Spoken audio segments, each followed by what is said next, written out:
யாருங்க இங்கே manager? Call the owner. உங்களை நம்ம ஃபேமிலி அழைச்சிட்டு வந்தால் நீங்கள் என்ன பண்ணி வச்சுருக்கீங்க? ஏன் சார் என்னாச்சு? அப்புறம் இவ்வளோ டேஸ்ட்டாக பண்ணி வச்சிருந்தா வாரம் இங்கே அழைச்சிட்டு வர சொல்லுவாங்களே, என் பர்சோட நிலைமை. வர்ற மாதிரி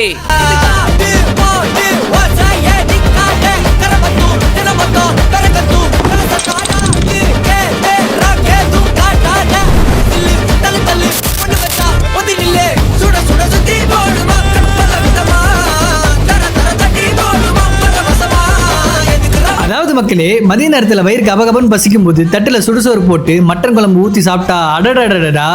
மதுரைனா பன் பரோட்டா கறி தோசை மட்டும் கிடையாது, கறி விருந்து தான். அதுலயும் ஆத்தன்டிக்கான மதுரை கறி விருந்து சாப்பிடணும்னா ஷார்ஜா மொபைலால இருக்கிற மதுரைக்கார ரெஸ்டாரண்ட்டுக்கு தான் நீங்க வரணும். இங்க மதுரை கறி விருந்துல மட்டன் குழம்பு, சிக்கன் குழம்பு, ஃபிஷ் குழம்பு, மட்டன் சுக்கா, போட்டி, ஃபிஷ் ஃப்ரை அண்ட் சிக்கன் 65 எல்லாம் வந்துடும். இதெல்லாம் தான் மதுரை கறி விருந்துன்னு சொல்லுவாங்க. அதுலயும் மட்டன் சுக்கால இருக்கிற அரோமா இருக்கு, அப்பப்பப்பா சொல்லவே முடியல.